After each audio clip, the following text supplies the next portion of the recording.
Welcome to Conversations with the W. I'm your host, Phaedra Prendergast, Editor-in-Chief of the W, where every story matters.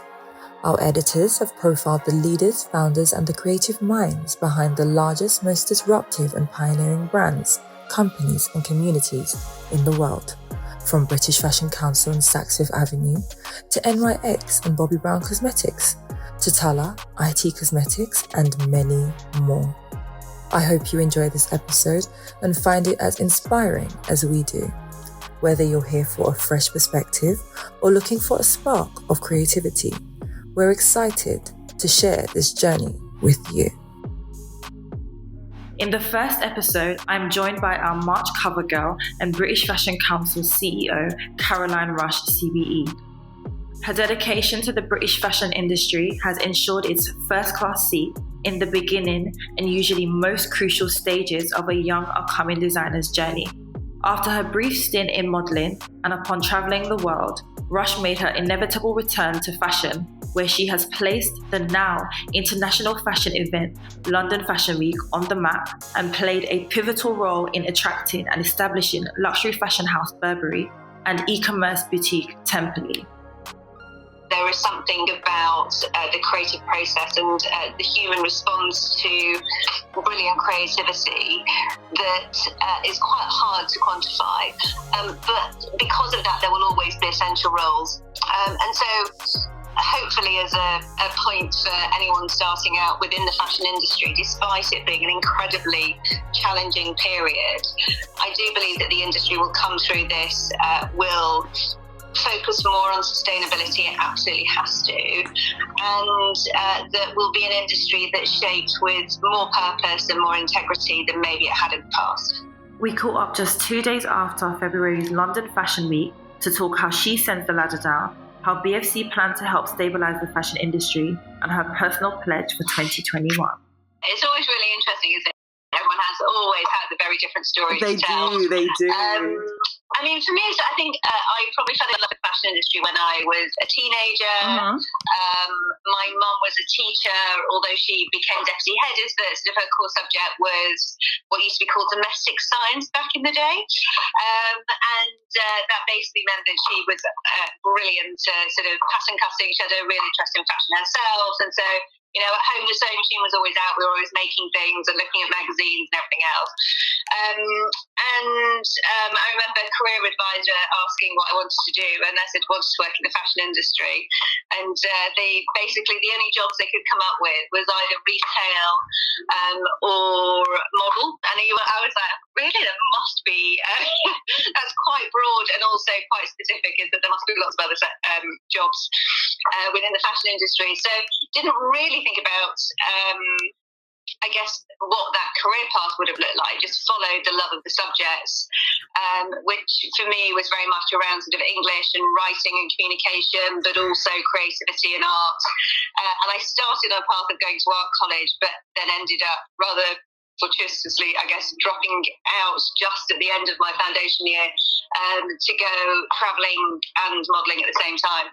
So I got sort of a bit of behind the scenes. I was an absolute awful model, by the way. So, but I did get a really nice behind the scenes sort of view of the fashion industry from a modelling perspective, and was a fantastic opportunity to travel. I love travel and culture, and stepping into different cultures as well. So that was a fantastic opportunity.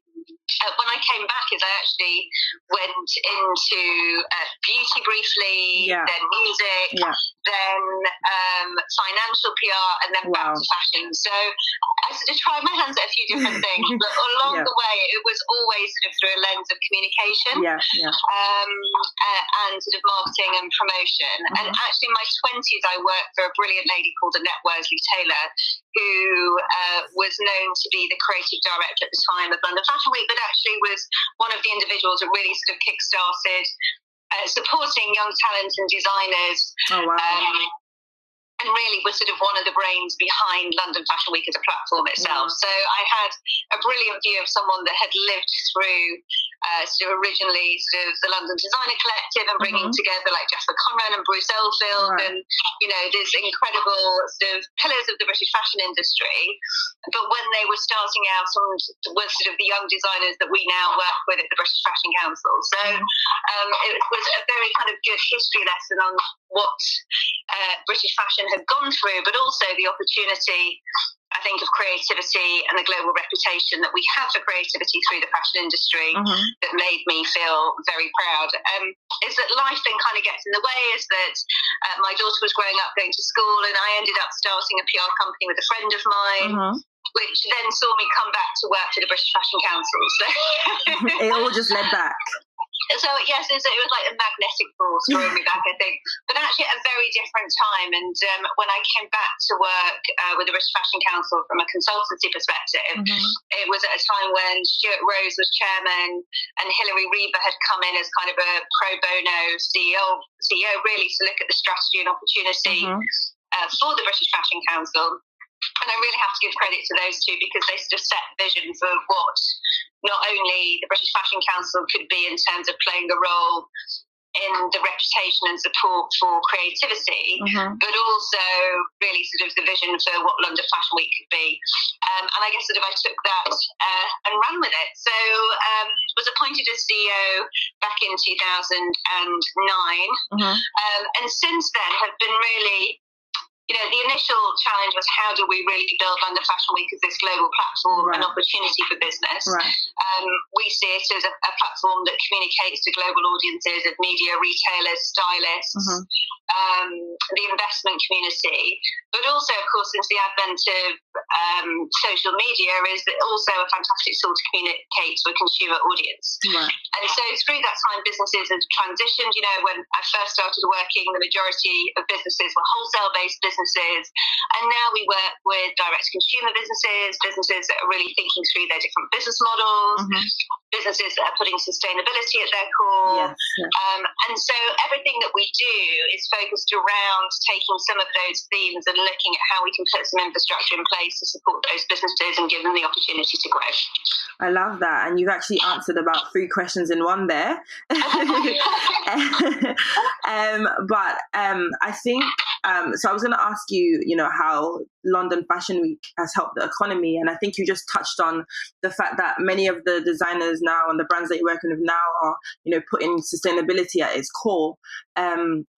So do you think that is one of the ways that, you know, London Fashion Week does certainly help that?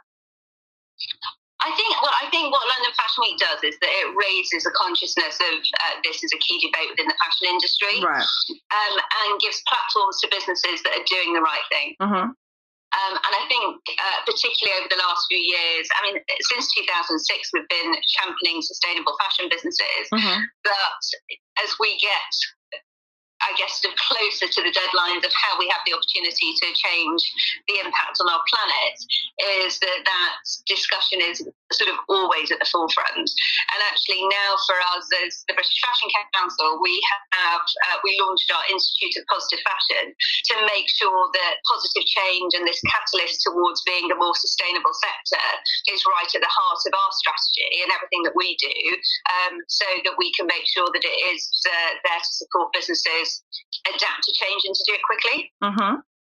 Amazing. And how has not having, you know, a physical London Fashion Week impacted the fashion scene? Because I saw how it looked, I saw how incredible it looked, and, you know, how it was digitally this year, and I'm not sure if it was last. I believe we hadn't gone into lockdown by February last year.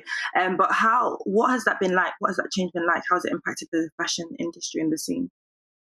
Well, it felt really poignant this year because last February was the first full fashion week. And I guess at the time, as the headlines coming sort of through the news were around obviously this potential pandemic, but because we've never lived through that in our lifetime, it was very difficult to understand or to grasp what that might mean for us as individuals, but also for our industry as a whole. And so it did feel very poignant this time, is that we've had 2 fashion weeks through the pandemic so far. So this was our 3rd.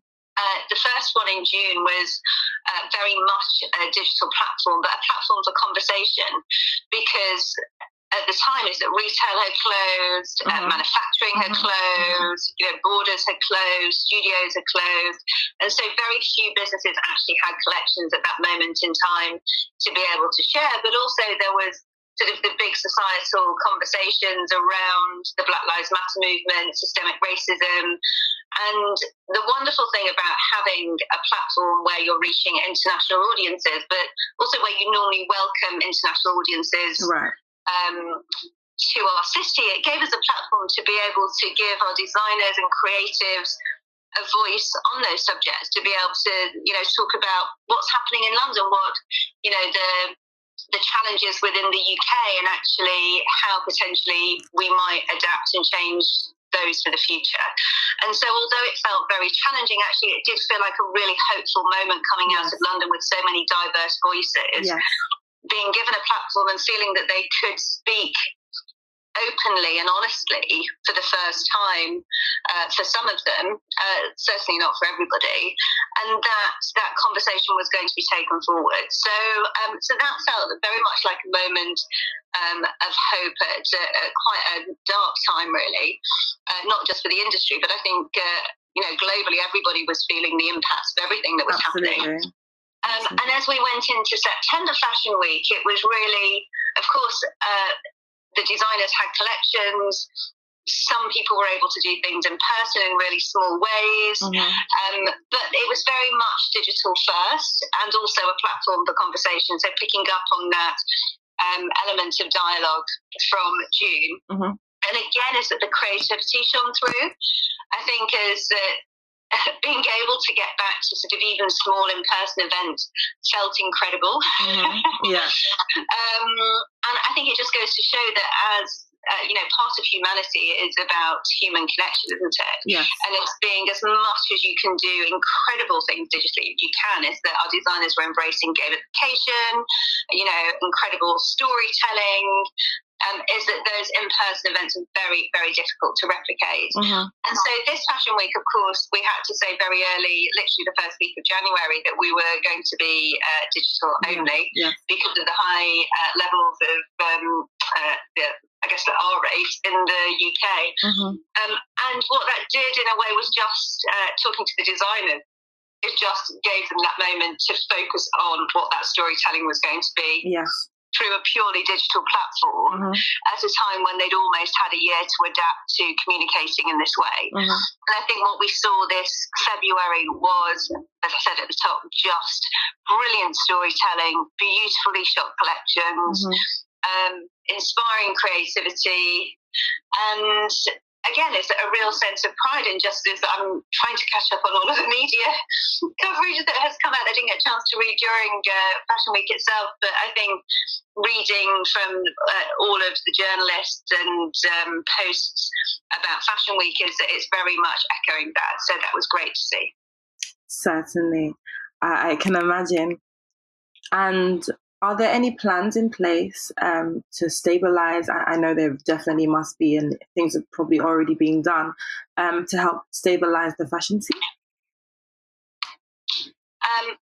Well, behind the scenes, where do I start? Behind the scenes, we almost talk to government every day at the moment around the challenges that the industry is facing. So everything from the impact of Brexit, there's a lot of paperwork challenges around rules of origin that not just our designers but international businesses and manufacturers are really challenged with getting right. There's the big challenges around IP, there's challenge around visas and access to talent. As you can imagine, the ongoing conversations trying to understand the legal frameworks for that, both in terms of access to the UK, but access to the EU, and then future trade negotiations is something we're very much engaged in. And from an economic point of view, and from platforms like London Fashion Week, is really thinking about how we can use the power of those platforms to potentially kickstart tourism again in September if it's permitted. An idea of celebration in September of being able to get back together and what that hybrid part of it might look like come June. There are a few other things that I can't share with you, sadly, because we're not quite ready to announce them, but some signalling and economic stimulus is what we're looking at really for the year ahead, to look at how we support these brilliant creative businesses to grow. And when we've been talking to the international retailers, they're very much looking to the UK for that point of difference and that creativity within their stores, because as the stores start to reopen, and even for those markets where the stores are open now, is that it is about experience, it's about sort of individual products. And I think as people go back to events and dressing up, is that sense of identity and individuality really plays into the strength of British fashion. I love that. And, that's why I think interviews like this are so important, because people don't see that part. And, many might just assume, okay, nothing's being done because we don't actually see it happening as of yet. And I guess when something is past and something new does happen, no one sees that maybe it took a year, maybe it took 2 years, 3 years for that to come to pass and for that to happen. So I think that this interview is very, very crucial, and it's going to be refreshing and very inspiring for many people, and not just women, men too, to see that you have been pushing, and the British Fashion Council have been pushing to make changes and make things happen. So I really love that answer. Oh, good. I guess it's one of the challenges for us is that we have so much to communicate, and quite often we put our designers first to tell their story. But actually there's so much being done behind the scenes. Exactly. We're trying to balance the storytelling of the designers with telling everybody about the work that we do. Exactly. So it's like, okay, do I tell our story now, or do I kind of just keep pushing the designers? So like I said, it's incredible that you're allowing me to tell this story. So thank you. What advice would you give to an aspiring designer now, or an inspiring student? Because I think especially I have a lot of communication with, let's say, like first year students, and of course these are students that would have only began uni as of last year, so they've not really had a lot of human contact, if any at all, to make new friends. So even though they're studying design, it's quite watered down at the moment, because it's by a live chat. I mean, in fact, my own sister, she's an aspiring fashion designer, so she's doing fashion design, and she tells me about what her classes are like and so on.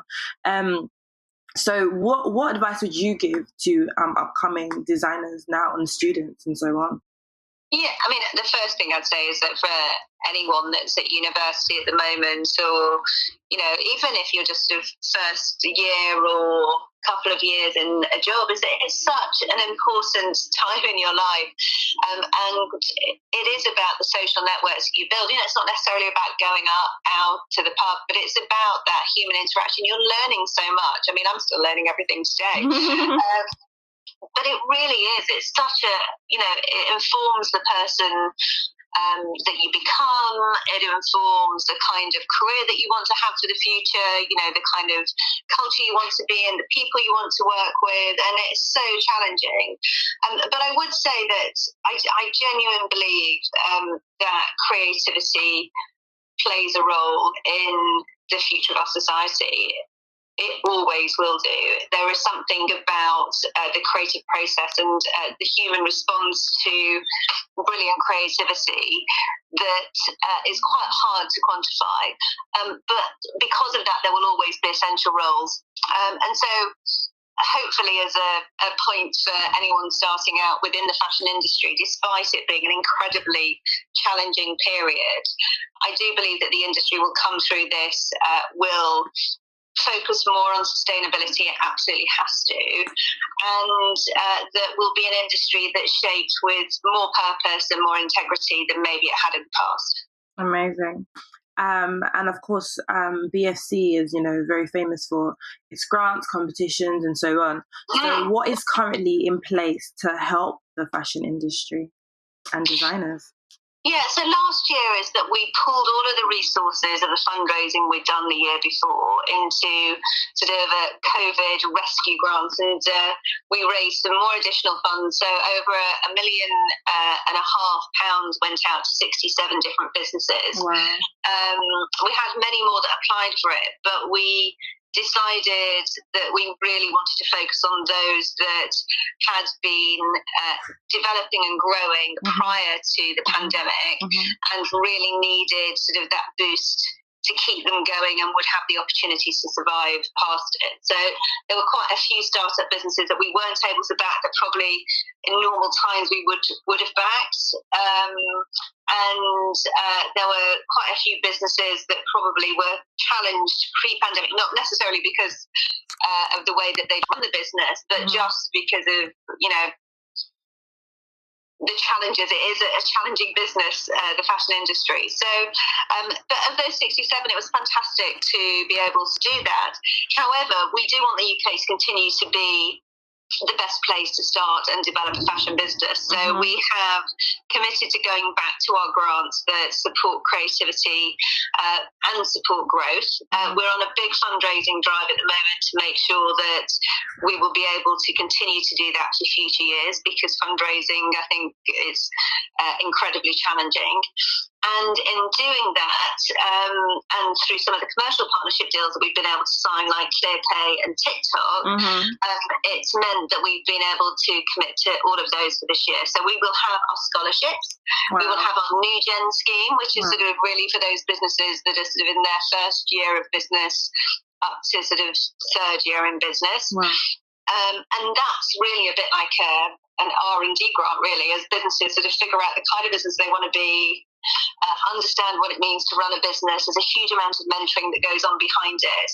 And then we have our fashion fund grants, which are almost those that have gone through that period and have the opportunity really to accelerate their growth. And we have our fashion trust grants, which are much more focused on interventions, focused on growth, a slightly broader remit, so isn't necessarily focused on the most creative, but really the opportunity for those to be able to grow sustainably.